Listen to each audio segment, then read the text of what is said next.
नमस्कार, आप सभी का स्वागत है यूथ अध्ययन के चैनल पे।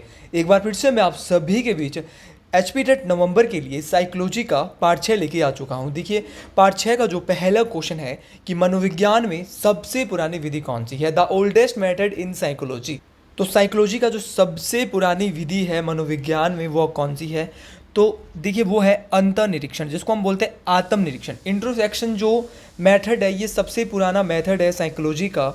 आत्मनिरीक्षण विधि जो होती है, जिसको हम अंतर्निरीक्षण विधि भी कहते हैं, इसका जो मतलब होता है कि इसमें क्या होता है कि अपने ही भीतर को देखकर हम अपने व्यवहार का अवलोकन करते हैं। तो ये बात आपको याद रखना है। उसी प्रकार यहाँ पे अवलोकन भी दिया है, ऑब्जर्वेशन भी दिया। ऑब्जर्वेशन का अर्थ है अपने बाहर देखना, और जो ये ऑब्जर्वेशन या अवलोकन जो विधि है ये उन बच्चों या उन असामान्य लोगों के लिए उपयुक्त है जिनका आत्मनिरीक्षण के जरिए अध्ययन नहीं हो सकता। उसी प्रकार यहाँ पे केस स्टडी भी दिया है। अगर केस स्टडी, जिसको व्यक्ति अध्ययन कहते हैं, अगर इसकी बात करें तो इस विधि में जो है किसी एक व्यक्ति या किसी एक समूह का जो है वो गहन अध्ययन किया जा सकता है। तो केस स्टडी मेथड आपको समझ आ गया, ऑब्जर्वेशन आपको समझ आ गया, इंट्रोस्पेक्शन जो है ये सबसे पुराना मेथड है, ओल्डेस्ट मेथड है साइकोलॉजी का, मनोविज्ञान की सबसे पुरानी विधि है। अगले क्वेश्चन की बात करता हूँ कि मनोविज्ञान की प्रथम पुस्तक किसके द्वारा लिखी गई। The first book of psychology was written by. देखिए, जो मनोविज्ञान की जो प्रथम पुस्तक है, पहले तो उसका नाम पता होना चाहिए, तो उसका नाम है प्रिंसिपल ऑफ साइकोलॉजिया। मनोविज्ञान की जो प्रथम पुस्तक है उसका जो नाम है वो है प्रिंसिपल ऑफ साइकोलॉजिया। ये जो बुक है वो लिखी गई है विलियम जेम्स। किसके द्वारा? विलियम जेम्स के द्वारा ये बुक लिखी गई थी। और अगर विलियम जेम्स की बात की जाए तो ये एक अमेरिकी दार्शनिक और मनोवैज्ञानिक थे। ये किताब जिन्होंने प्रकाशित की थी, प्रिंसिपल ऑफ साइकोलॉजी, ये की थी 1895 में। उसी प्रकार ऑप्शन में कोहलर, क्या दिया है भैया? कोहलर दिया। अगर कोहलर की बात करें तो कोहलर के द्वारा सीखने की अंतर्दृष्टि, क्या बोलेंगे? सीखने की अंतर्दृष्टि का सिद्धांत किसके द्वारा? तो वो कोहलर के द्वारा दिया गया। अगले क्वेश्चन की बात करते हैं। अगला क्वेश्चन बोल रहा है कि मनोविज्ञान ने सर्वप्रथम अपनी आत्मा का त्याग किया, फिर मन का त्याग किया, फिर अपनी चेतना को त्यागा, और इसने अभी भी एक दृढ़ व्यवहार को अपनाया हुआ है। ये किसने कहा? मतलब कि ये बात किसने कही कि मनोविज्ञान ने सबसे पहले आत्मा को त्यागा, फिर मन को त्याग किया, फिर चेतना को त्यागा, और अब ये व्यवहार को इसने प्रेजेंट टाइम में जो है वो अपना रखा है। तो ये जो बात कही थी ये कही थी भैया विलियम वुडवर्थ के द्वारा। विलियम वुडवर्थ ने कहा था कि मनोविज्ञान ने सर्वप्रथम अपनी आत्मा का त्याग किया, फिर मन को त्यागा, फिर इसने चेतना को त्यागा, लेकिन वर्तमान में जो है ये एक ढंग में व्यवहार को इसने अपनाया हुआ है। अगला क्वेश्चन है कि निम्न में से कौन सा संज्ञानात्मक तत्व नहीं है। अगर मैं बात करता हूँ यहाँ पे कॉग्निशन की, तो संज्ञानात्मक तत्व यहाँ पे कौन सा नहीं है। तो देखिए, अगर संज्ञानात्मक तत्वों की यहाँ पे बात करते हैं तो मेरा जो मानना है यहाँ पे विचार संज्ञानात्मक तत्व हो सकता है, अवधान हो सकता है, थॉट्स हो सकता है, अटेंशन हो सकती है, रिसेप्शन हो सकती है, प्रत्यक्षरण हो सकता है, लेकिन भावना जो है वो, जो हमारी फीलिंग्स है वो जो है वो संज्ञानात्मक तत्व नहीं हो सकता। अगले क्वेश्चन की बात करता हूँ। प्रॉक्सिमो डिजिटल विकास किस दिशा का है? तो प्रॉक्सिमो डिजिटल जो विकास की जो दिशा है वो केंद्र से परिधि, सेंटर टू पेरिफेरी। याद रखना भैया, केंद्र से परिधि तक। तो केंद्र से परिधि तक जो ये प्रॉक्सिमेटल जो विकास होता है, प्रॉक्सिमो डिजिटल विकास की वह दिशा है जिसमें विकास जो है वो शरीर के केंद्र से बाहर की ओर विकास होता है। तो शरीर के केंद्र से जो है बाहर की ओर विकास जो होता है वो प्रॉक्सिमो डिजिटल विकास में होता है। अगले क्वेश्चन की बात करता हूँ। मोस्ट इंपॉर्टेंट ये क्वेश्चन रहता है, तो इस क्वेश्चन को आप स्टार मार्क कर ले, इंपॉर्टेंट है। क्वेश्चन बोल रहा है कि विकास की प्रक्रिया आरंभ होती है, जो हमारी जो विकास की जो प्रोसेस ऑफ जो डेवलपमेंट स्टार्ट्स फ्रॉम, देखिए ये कहाँ से आरंभ होती है। एक तो क्वेश्चन आता है कि विकास की प्रक्रिया जीवन भर कैसे चलती है। तो विकास की जो प्रक्रिया है वो जब से बच्चा जन्म लेता है, गर्भाधान में होता है, तब से लेकर और जब तक उसकी मृत्यु नहीं होती, तो जन्म से लेकर मृत्यु तक जो है विकास की प्रक्रिया निरंतर, क्या बोलेंगे, कंटिन्यूस चलती रहती है। लेकिन विकास की प्रक्रिया स्टार्ट कहाँ से होती है? ये जो प्रोसेस ऑफ डेवलपमेंट है ये स्टार्ट कहाँ से हो रहा है? तो अगर प्रोसेस ऑफ डेवलपमेंट की बात की जाए तो ये गर्भाधान से, कहाँ से? गर्भाधान से ये जीवन पर्यंत चलती रहती है। अगले क्वेश्चन की बात करता हूँ कि ऊर्जित तथा निर्देशित व्यवहार है। देखिए, जो एनर्जाइज्ड एवं डायरेक्टेड जो बिहेवियर है वो किस प्रकार का है? तो अगर आप ऊर्जित और निर्देशित व्यवहार अगर आप कहें तो आप में जो है वो क्या है, मोटिवेशन की क्या है, तो इसका राइट आंसर आ जाएगा अभिप्रेरणा। अगली क्वेश्चन की बात करता हूँ, और अगला क्वेश्चन भी बहुत ही अच्छा क्वेश्चन है कि फ्रॉइड ने मनोविज्ञान के किस स्कूल की स्थापना की? Which school of psychology was founded by Sigmund Freud. तो ये क्वेश्चन एक अच्छा क्वेश्चन है और यहाँ से क्वेश्चन जो है वो अक्सर बनते रहते हैं। तो अगर मैं फ्रॉइड की बात करता हूँ तो फ्रॉइड ने जो है वो मनोविज्ञान के मनोविश्लेषण, देखिए साइको एनालिसिस, बहुत बार मैं ये क्वेश्चन आपके बीच डिस्कस करा चुका हूँ कि जो फ्रॉइड है उनके द्वारा मनोविश्लेषण की जो स्कूल है उसकी स्थापना की गई थी। और मनोविश्लेषणवाद का जो सिद्धांत है वो साइको एनालिसिस की जो थ्योरी है वो भी सिगमंड फ्रॉइड के द्वारा दी गई थी। सिगमंड फ्रॉइड के बारे में बात करें तो इन्होंने मन को 3 भागों में बांटा है, जिनको हम कहते हैं अहम, परा अहम। इसको हम अंग्रेजी भाषा में कहेंगे इड, ईगो और सुपर ईगो। मन को इन्होंने जो है 1923 में 3 भागों में बांटा था। उसी प्रकार यहाँ पे न्यू न्यू बिहेवियरिज्म भी है, नव व्यवहारवाद भी दिया है। अगर बात करें नव व्यवहारवाद के फादर की तो एडवर्ड सी टॉलमैन जो है ये नव व्यवहारवाद के फादर है। ये आपको याद रखना है, मोस्ट इंपॉर्टेंट बात। अगले क्वेश्चन की बात करता हूँ। कोहलर और कोपका के अनुसार सीखना डैश के द्वारा होता है। देखिए कोहलर और कोपका के अनुसार जो है वो सीखना जो है वो इनसाइट के द्वारा, अंतर्दृष्टि, याद रखना भैया, अंतर्दृष्टि के द्वारा होता है। अगर कोहलर और कोपका की बात करें तो इनके द्वारा जो है वो चिंपांजी के ऊपर एक्सपेरिमेंट किया गया था। ये भी आपको पता रखना है, मोस्ट इंपॉर्टेंट बात है कि जो ये कोहलर और कोपका जो 2 वैज्ञानिक थे, इनके द्वारा जो है वो किसके ऊपर, चिंपांजी के ऊपर इन्होंने एक्सपेरिमेंट किया था। अगले क्वेश्चन की बात करता हूँ कि इनमें से कौन सा संवेदी माध्यम है। Which among the following is are the sensory channel. देखिए सेंसरी चैनल की अगर मैं बात करूँ तो विजन एक सेंसरी चैनल है, हियरिंग है, टच है, तो राइट आंसर इसका आ जाएगा ऑल ऑफ दीज। तो ऐसा ही नहीं है कि क्वेश्चन यही आ जाएगा कि सारे ही आ जाएंगे, तो ऐसा भी हो सकता है कि इसमें से क्वेश्चन आएगा इनमें से कौन सा संवेदी माध्यम। तो अगली बार आपको दृष्टि खाली ऑप्शन में हो सकता है, श्रवण हो सकता है, आपको स्पर्श हो सकता है। तो आपको याद रखना है कि दृष्टि, श्रवण और स्पर्श ये तीनों के तीनों जो है वो क्या है, संवेदी माध्यम है। तो इसका राइट आंसर हो जाएगा ऑप्शन डी।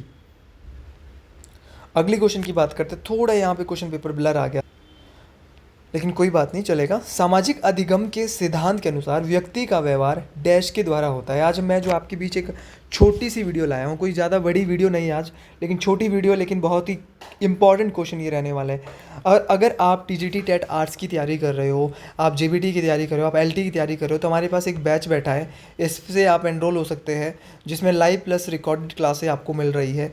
और इसमें अगर मैं आपको बताना चाहूँ तो इसकी जो मंथली फ़ीस थी वो 499 रुपये मंथ थी यहाँ पर, जिसमें लाइव प्लस रिकॉर्डेड क्लासेस आपको मिल रही थी। तो सामाजिक अधिगम का जो सिद्धांत है, सोशल लर्निंग जो थ्योरी है, वो किसके द्वारा दी गई थी, तो ये भी मोस्ट इंपॉर्टेंट बात है। लेकिन पहले तो आपको पता होना चाहिए कि जो सामाजिक अधिगम का सिद्धांत के अनुसार जो व्यक्ति का व्यवहार है, देखो सोशलाइजेशन, देखो भैया जो हमारा देखिए गोल्स नहीं होगा, देखिए सामाजिकरण के द्वारा, याद रखना सामाजिक अधिगम के सिद्धांत के अनुसार व्यक्ति का व्यवहार सामाजिकरण के द्वारा निर्धारित होता है। क्वेश्चन ये भी आएगा कि जो सामाजिक अधिगम का जो सिद्धांत है वो किसके द्वारा दिया गया था, ये सोशल लर्निंग जो थ्योरी है ये किसके द्वारा दी गई, तो ये दी गई थी अल्बर्ट बंडूरा। आपने सुना होगा अल्बर्ट बंडूरा। अल्बर्ट बंडूरा ने एक तो दिया था सामाजिक अधिगम का सिद्धांत, दूसरा जो इनके द्वारा दिया गया था अल्बर्ट बंडूरा के द्वारा, वो क्या दिया गया था, तो अल्बर्ट बंडूरा की अगर बात करें तो दूसरा जो इन्होंने दिया था वो दिया था बोबोडोल एक्सपेरिमेंट। तो दूसरा इनका एक्सपेरिमेंट था बोबोडोल एक्सपेरिमेंट। क्वेश्चन ये भी आता है कि जो ये अल्बर्ट बंडूरा थे ये कहाँ के मनोवैज्ञानिक थे, तो अगर अल्बर्ट बंडूरा की बात करें तो ये कैनेडियन मनोवैज्ञानिक है। अगली क्वेश्चन की बात करता हूँ।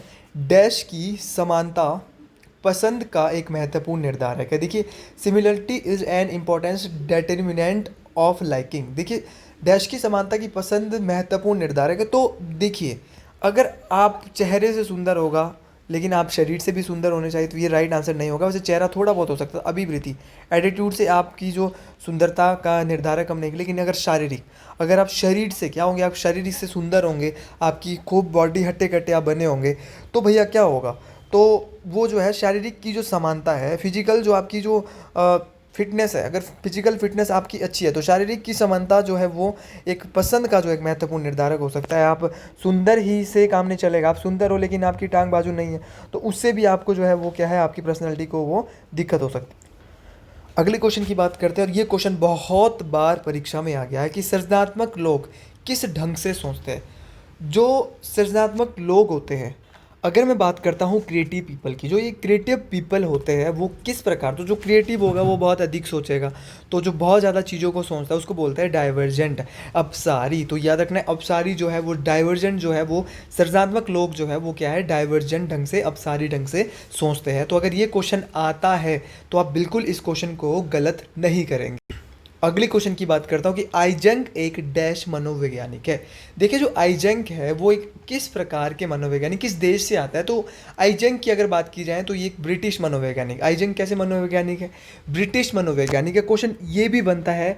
और आज की जो हमारी वीडियो रहने वाली है वो ज़्यादा लंबी नहीं मैंने बनाई है, 20-25 मिनट की नहीं बनाई है। तो अब जो है हम साइकोलॉजी की जो वीडियो तो लाएंगे लेकिन ज़्यादा लंबी भी नहीं लाएंगे, और क्योंकि हमारी अक्सर जो वीडियो रहती है वो 15 से 20 मिनट की रहती है, तो हम ये वीडियो मेरी उतनी बड़ी नहीं बन पाई थी क्योंकि मेरे को आइडिया नहीं लग पाया था कि ये वीडियो छोटी बन गई थी। लेकिन आइजंक के बारे में अगर बात करें, एक तो ये ब्रिटिश मनोवैज्ञानिक है, दूसरी जो बात है आइजंक के द्वारा एक थ्योरी दी गई थी। इनकी जो थ्योरी थी पर्सनैलिटी थ्योरी। तो पर्सनैलिटी थ्योरी के जो फादर है वो कौन है? तो पर्सनैलिटी थ्योरी के जो फादर है वो फादर जो है वो ब्रिटिश मनोवैज्ञानिक कौन है? आइजंक। अगला क्वेश्चन, और अगला क्वेश्चन बहुत ही अच्छे लेवल का क्वेश्चन है।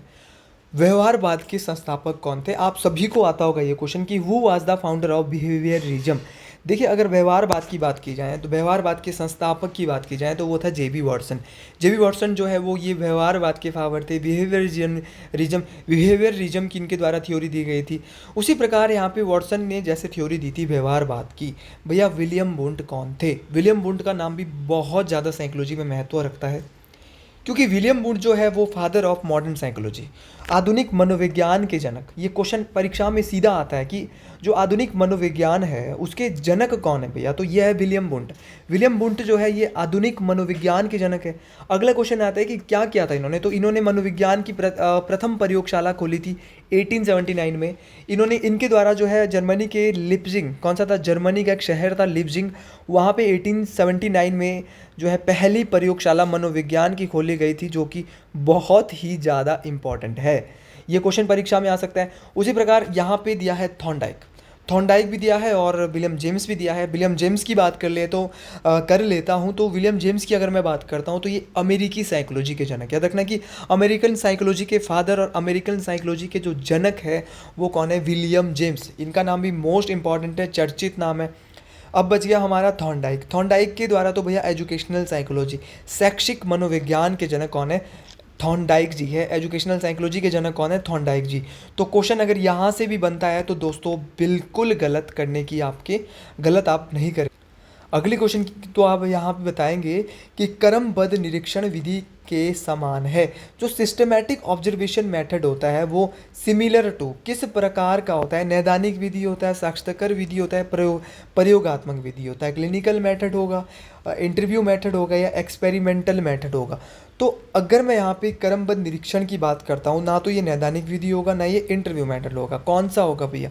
प्रयोगात्मक विधि। तो आज के बाद याद रखेंगे कि जो प्रयोगात्मक जो विधि होती है वो किस प्रकार होती है? क्रमबद्ध निरीक्षण विधि के समान है। तो आपने याद रखना है कि इसमें जो है प्रयोगों का एक्सपेरिमेंट किए जाएंगे। जो क्रमबद्ध है कंटिन्यूसली जो है इसमें जो क्या हो रहा है भैया? प्रयोग हो रहे हैं। तो क्रमबद्ध निरीक्षण विधि जो है वो जो हमारी वो कैसी है? प्रयोगात्मक विधि के समान है। तो ये राइट आंसर हो जाएगा इसका, प्रयोगात्मक विधि। अगला क्वेश्चन, और ये क्वेश्चन बहुत ही इंपॉर्टेंट है, बार बार परीक्षाओं में पूछा जाता है। देखिए अगर मैं बात करता हूँ क्रिया प्रसूत अनुबंधन के सिद्धांत की कि ये किससे संबंधित है। क्वेश्चन बोल रहा है कि ऑपरेंट कंडीशनिंग थ्योरी, जो ऑपरेंट कंडीशनिंग जो थ्योरी है वो किसके द्वारा दी गई है? तो ऑपरेंट कंडीशनिंग जो थ्योरी है वो स्किनर, किसके द्वारा दी गई थी? स्किनर के द्वारा जो है ऑपरेंट कंडीशनिंग थ्योरी के बारे में बताया गया था। देखिए क्रिया प्रसूत अनुबंधन के सिद्धांत को, देखिए जो क्रिया प्रसूत अनुबंधन का सिद्धांत है इसको स्किनर ने दिया, लेकिन इसको और किस नाम से? तो इसको सक्रिय अनुबंधन का सिद्धांत भी कहा जाता है। तो ये भी आपको याद रखना है। और पुनर्वलन का सिद्धांत भी इसको ही कहेंगे, तो ये आपको याद रखना है।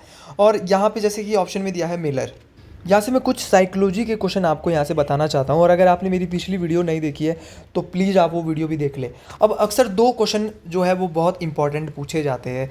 अब एक है साइकोलॉजी, है ना भैया? ये शब्द है, क्या नाम है? Psycho plus logy.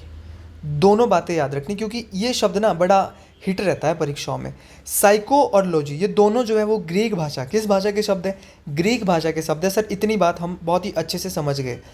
देखिए साइको और लॉजी दो शब्द है, ये ग्रीक भाषा के शब्द है, यूनानी भाषा। देखिए साइको का जो अर्थ है वो है आत्मा या मन। क्या है? आत्मा या मन। और लोगोस का जो यहाँ पे अर्थ है, लॉजी जो पीछे आ रहा है, लोगोस, साइके प्लस लोगोस। साइके का जो अर्थ है वो ज्ञान और अध्ययन। तो अगर यहाँ से भी दोनों क्वेश्चन पूछे जाएंगे तो आप बिल्कुल गलत नहीं करेंगे। उसी प्रकार यहाँ पे ऑप्शन में दिया है हल।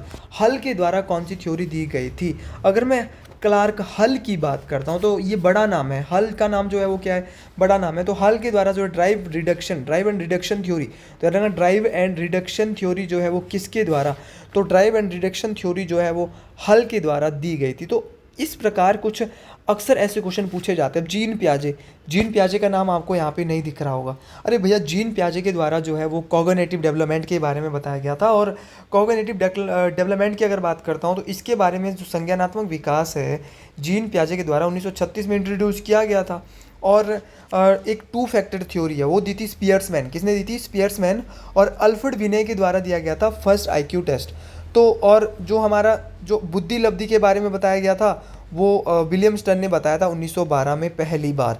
तो इस प्रकार की चीज़ें आपको मैं यहाँ से बताना चाहता हूँ। और जो ये हमारे प्याजे हैं उनके द्वारा जो कॉग्निटिव डेवलपमेंट है उसमें जो उन्होंने बच्चों की जो अवस्थाओं को बांटा था उनमें उन्होंने अलग अलग बांटा था। तो उन्होंने जैसे कि सबसे पहले उन्होंने बांटा था संवेदी अवस्था, फिर उन्होंने बोली थी पूर्व बाल्य अवस्था, मध्य बाल्य अवस्था और किशोर अवस्था। तो इस प्रकार उन्होंने बच्चों को उसमें बांटा था।